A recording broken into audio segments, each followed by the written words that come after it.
Lately, I've been getting a lot of questions about deworming and dosages and how do you know when your goat needs to be dewormed and all of that. So I wanted to go ahead and make a video and kind of take a second to address all that.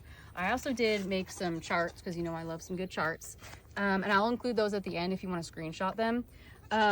So for deworming, you don't go based off the label. The label is usually for sheep, and for goats, they need a much higher dose typically. So you don't go based off the label when you're looking at your dewormers for your goats. That's one of the charts that I have, is I have like a proper goat dosage chart.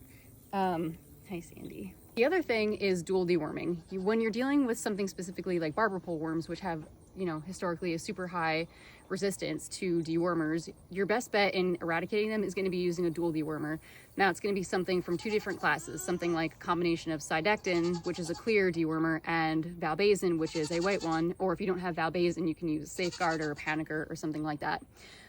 Usually you don't just give it once. So for what I like to do for my deworming protocol is I like to use sidectin and valbazen.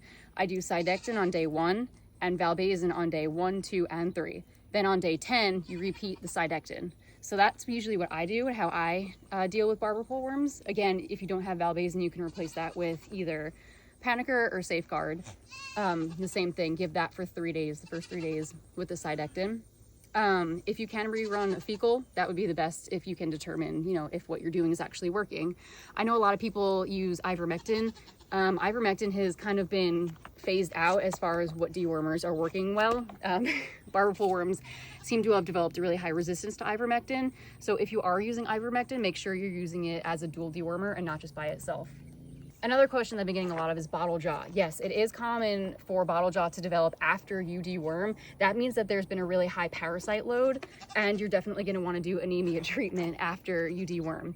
Usually with bottle jaw, it's because there were so many worms, and when you give the dewormer, they all let go all at once. So you're kind of seeing a buildup of fluid from all the worms kind of dying off at one time. So that's especially important when you do have that, to do anemia treatment. So what I like to do for that is a liquid chlorophyll and red cell. If you have an iron, like an injectable iron, that's usually an easier and more direct method to give it to them. If you do have injectable iron, don't do the red cell because you can easily give them too much iron.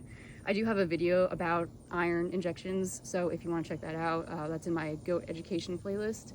But yeah, I just wanted to clear that up because we've been having a lot of the same questions about deworming and bottle jaw and dosages and all that. So I just wanted to all throw that in there in one video, and I'll go ahead and put up those dosage charts now, and also the dual deworming chart, just so you can kind of get an idea of what I use, and hopefully that helps.